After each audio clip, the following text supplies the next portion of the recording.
Bonjour à tous, bienvenue dans le nouveau vlog. Je suis Orlan, champion des Roquefort Labed Ultra Down et aujourd'hui je vous explique comment je performe et qu'est-ce que je mets en place pour performer H24. Alors, une journée type pour un crossfitter d'élite comme moi, c'est comment? 10 heures de sommeil par nuit, boule caisse dans les oreilles, aucun bruit, obscurité complète, tout va bien. Je me lève le matin, un petit déjeuner complet avec le calcul de mes macronutriments et ça, préparé depuis la veille. Je fais ensuite ma mobilité pendant 20 à 30 minutes avant de faire mon premier training de 2 heures. Et ma petite collation. 1 heure chez le kiné, massage, électrode, bain froid, récupération avant de prendre mon repas du midi, lui-même préparé depuis la semaine précédente. Une fois rassasié, petite sieste, 30 minutes, 1 heure, avant de me réveiller, d'aller à nouveau m'entraîner pendant 2 heures, de prendre ma collation accompagnée de tous mes compléments alimentaires et de rentrer chez moi pour passer une soirée tranquille à récupérer avec mes bottes de compression, mon Compex, mes compléments alimentaires. Il est 21h30, journée terminée, je vais aller me coucher pour une bonne nuit de sommeil et je recommence demain et après-demain et après-demain et après-après-demain et après-après-après-demain. En vrai, la vie d'un athlète non professionnel et de gens lambda comme nous, ça se passe pas du tout comme ça et il y a beaucoup plus de choses à prendre en compte et en considération. Pour que vous compreniez mieux, je vais vous introduire le vase de stress dont parle souvent Guillaume dans certains de ses séminaires et je vais l'utiliser pour vous expliquer. Vous avez donc un vase de stress avec différents étages de stress qui peuvent être causés par différents facteurs et il y a des facteurs sur lesquels vous allez pouvoir agir et des facteurs sur lesquels vous pourrez absolument rien faire et sur lesquels vous n'aurez pas d'impact. Donc il va falloir trancher et savoir sur quoi se concentrer. Vous avez le stress professionnel, tout ce qui a trait à votre boulot, à vos échéances, à vos collègues de travail, à votre patron. Vous avez le stress environnemental qui est créé par le climat, les températures, les virus, le Covid et tout ce que vous pouvez choper.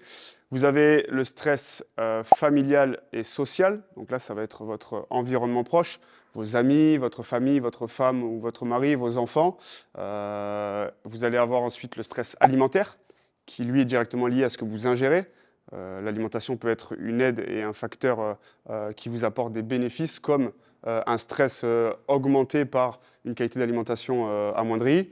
Et vous allez avoir le stress par l'entraînement, parce que par définition, l'entraînement est un stress physique que vous imposez à votre métabolisme, et donc il va rentrer dans ce calcul-là. En revanche, ce qu'il va falloir être en mesure d'utiliser, d'analyser, c'est que sur ces 5 facteurs-là, malheureusement, vous n'en avez que 2 sur lesquels vous pouvez réellement agir, puisque vous ne gérez pas l'environnement, le climat, les virus que vous chopez ou les maladies qui peuvent tourner sur le moment. Vous ne gérez pas le stress professionnel, puisqu'on vous impose des échéances, ou alors vous êtes contraint par le temps parce que vous êtes à votre compte, etc. Mais vous ne choisissez pas qu'on vous casse les couilles et que votre patron vous soit sur votre dos ou que vos collègues de travail ne soient pas dans le même environnement et dans le même mood que vous. Vous ne gérez pas non plus le stress social et familial, puisque vous ne gérez pas quand ça ne va pas avec votre femme, votre mari, vous ne gérez pas quand vos enfants font des conneries, vous ne gérez pas quand il y a des drames familiaux ou autre chose.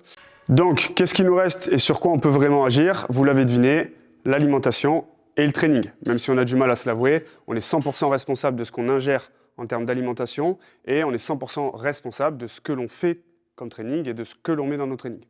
Donc, si on est pleinement conscient qu'on peut agir sur ces 2 facteurs-là et qu'on vient introduire ça et insérer ça dans la vie d'une personne qui cherche à avoir un entraînement régulier, à performer, pourquoi pas, et en tout cas axé sur une progression, d'après moi, il va falloir considérer 4 piliers. On a donc le training que j'ai déjà évoqué, l'alimentation que j'ai déjà évoquée, et ensuite on va pouvoir agir sur le niveau de récupération. Et on va considérer toutes les autres charges que j'ai évoquées, professionnelles, familiales, sociales, environnementales, sur les charges externes, qui sont des charges en réalité qui vont être influencées, mais sur lesquelles on ne va pas avoir, nous, de l'impact.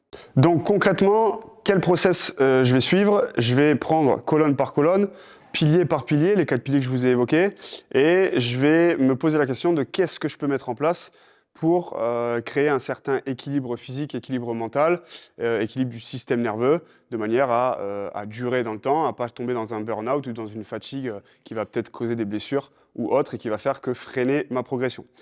Donc, dans tout ce qui est charge extérieure et qu'on ne peut pas gérer, la seule action que vous allez pouvoir créer, c'est simplement de vous forcer à analyser ces charges externes, de manière à être en capacité de savoir si vous avez une grosse charge externe causée par le professionnel, le familial, l'environnemental, ou si vous êtes plutôt dans une période où tout se passe bien. Maintenant, sur les 3 autres colonnes, vous allez avoir l'alimentation, Et là, en réalité, on a tendance, généralement, quand ça va pas, à se précipiter sur la malbouffe, le facile, le bon, le plaisir, etc. C'est un plaisir instantané qui va vous donner l'impression d'avoir assouvi un besoin et de vous faire du bien sur le moment. Mais par contre, sur un long terme ou un moyen terme, ça va créer beaucoup plus de dégâts qu'autre chose et augmenter le stress que vous allez créer par l'alimentation. Donc là, il va falloir, quand ça va pas, et encore plus quand ça va pas que quand tout va bien, gérer son alimentation, choisir des aliments de qualité, choisir des quantités cohérentes et soigner ce qu'il y a dans votre assiette. Pour le training, vous allez pouvoir agir sur plusieurs éléments, notamment l'intensité de vos entraînements, le volume que vous vous imposez ou le choix des mouvements par rapport au fait qu'ils soient traumatisants ou pas, plus ou moins impactants ou pas. Donc, de façon concrète, comment je peux mettre les choses en place? On est mardi, considérons que ma programmation, je vais avoir un 5x3 back squat à 87%. Je vais avoir un volume de gym à faire et à réaliser sur un EMOM avec de la gym suspendue et puis des HSPU. Et derrière, j'ai un travail normalement d'intervalle avec de la haute intensité, un gros travail de sprint avec du temps de repos derrière, et ça sur 5 fenêtres. Il va y avoir deux situations. Première situation, je suis en vacances, tout va bien, j'ai bien dormi, j'ai plutôt mangé correctement, j'ai pas de stress professionnel ou d'échéance à respecter et je suis en très bonne santé, j'ai pas de virus, rien du tout. Je viens à la salle, j'éclate mon training, tout se passe bien. Deuxième situation, je vais être à l'approche d'échéances professionnelles qui me font accumuler de la charge de travail et une charge mentale par rapport à mes impératifs professionnels. J'ai une embrouille avec ma femme depuis 2 semaines parce qu'elle laisse ses chaussures traîner partout dans l'appartement. Et j'ai la gorge un peu prise parce que j'ai mis trop la clim avec la différence de température. Là, je vais arriver à la salle, j'ai un stress déjà extérieur qui est assez élevé. La prog est la même, je vais devoir faire des choix. Si je prends mon cas, par exemple, je n'ai pas forcément besoin de travailler mes back squats lourds. Je vais pouvoir ne pas les laisser de côté si je le souhaite, mais pourquoi pas faire du volume un petit peu sur les membres inférieurs en hypertrophie pour faire un peu de muscu et laisser tomber les charges lourdes.